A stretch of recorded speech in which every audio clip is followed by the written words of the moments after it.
Assalamualaikum warahmatullahi wabarakatuh.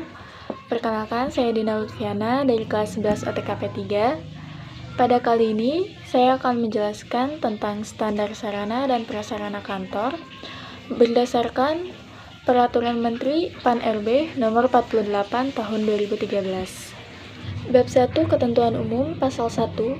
Dalam Peraturan Menteri ini yang dimaksud dengan yang pertama, standar sarana dan prasarana kantor merupakan pedoman yang dipakai sebagai ukuran baku ruang kantor, perlengkapan, dan juga kendaraan dinas. Yang kedua, sarana merupakan fasilitas yang secara langsung berfungsi sebagai penunjang proses penyelenggaraan tugas dan fungsi pekerjaan. Yang ketiga, prasarana adalah fasilitas yang secara tidak langsung berfungsi sebagai penunjang proses penyelenggaraan tugas dan fungsi pekerjaan. Yang keempat, ruang kantor merupakan ruang tempat melaksanakan pekerjaan dengan ukuran luas dan alat-alat perlengkapannya yang disesuaikan dengan kebutuhan serta memenuhi persyaratan estetika. Yang kelima, ruang penunjang merupakan ruang yang berfungsi menunjang pelaksanaan pekerjaan secara tidak langsung.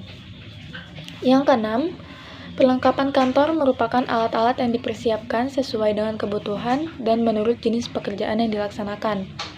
Yang ketujuh, ruang pusat closed circuit television yang selanjutnya disebut CCTV adalah ruang tempat mengendalikan dan memantau jaringan kamera closed circuit television. Yang kedelapan, ruang layanan pengadaan secara elektronik yang disebut juga LPSE merupakan ruang tempat melakukan proses pengadaan barang dan jasa secara elektronik. Yang kesembilan, ruang media center merupakan ruang tempat melakukan aktivitas yang berhubungan dengan penyampaian informasi terkait bidang aparatur negara dan informasi birokrasi.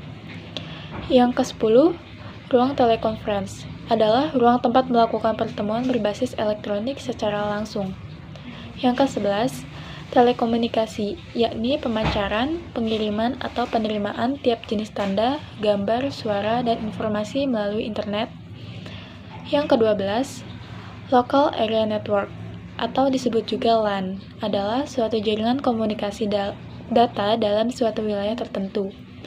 Dan yang terakhir, kendaraan dinas merupakan sarana kerja berupa alat transportasi yang digunakan untuk pelaksanaan tugas dan fungsi kementerian. Bab 2, Asas, Maksud, Tujuan, dan Ruang Lingkup. Pasal 2. Asas standar sarana dan prasarana kantor terdiri dari tertib, adil, transparan, efisien dan efektif, manfaat, keselamatan, kesejahteraan, kepatuhan, dan juga akuntabel. Pasal 3, maksud penyusunan standar sarana dan prasarana kantor adalah sebagai berikut.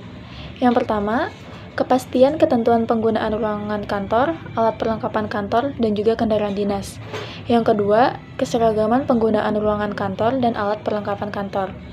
Yang ketiga, kelancaran proses pekerjaan. Yang keempat, kemudahan komunikasi dan hubungan kerja yang baik antar pejabat atau pegawai di lingkungan Kementerian Pendayagunaan Aparatur Negara dan Reformasi Birokrasi.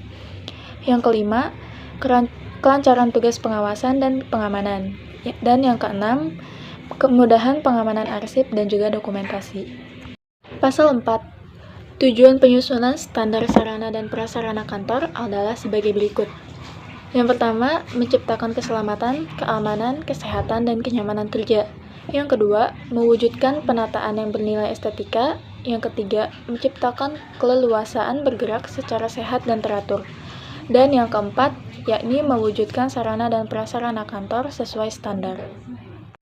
Pasal 5, ruang lingkup peraturan menteri ini meliputi pengaturan mengenai ukuran, jumlah, bahan, kapasitas, jenis, dan model atau tipe sarana dan prasarana kantor di lingkungan Kementerian Pendayagunaan Aparatur Negara dan Reformasi Birokrasi. Bab 3, Standar Sarana dan Prasarana. Pasal 6. Standar sarana dan prasarana kantor terdiri atas ruang kantor, ruang penunjang, perlengkapan ruang kantor, perlengkapan ruang penunjang, dan juga kendaraan dinas. Pasal 7, yang pertama, ruang kantor sebagaimana dimaksud dalam pasal 6 huruf A, terdiri atas ruang kerja, ruang tamu, dan ruang rapat.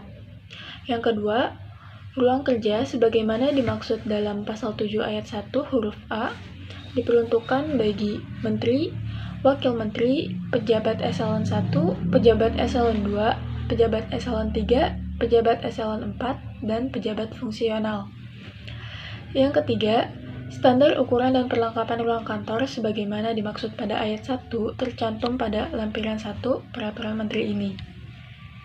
Pasal 8. Yang pertama, ruang penunjang sebagaimana dimaksud dalam pasal 6 huruf B terdiri atas ruang ibadah, lobi, ruang pusat data atau server, ruang arsip, ruang perpustakaan, ruang penyimpanan barang, ruang pusat CCTV, ruang poliklinik, ruang sentral telepon, ruang pos penjagaan keamanan, ruang kantin pegawai, ruang sumber tenaga diesel atau genset, ruang LPSE, ruang pantry, ruang media center, toilet, ruang istirahat, ruang panel listrik, ruang merokok, dan juga ruang menyusui.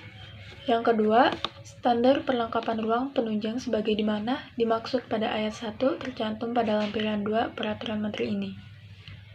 Pasal 9, yang pertama, untuk kelancaran pelaksanaan tugas bagi pejabat dan pegawai di lingkungan Kementerian Pendayagunaan Aparatur Negara dan Reformasi Birokrasi disediakan kendaraan dinas.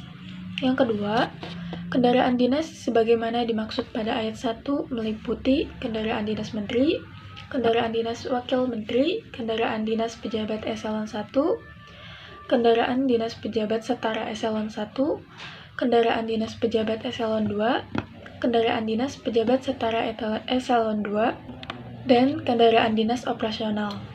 Yang ketiga, kendaraan dinas sebagaimana dimaksud pada ayat 2 disediakan bagi pejabat dan pegawai selama yang bersangkutan memangku jabatan tersebut.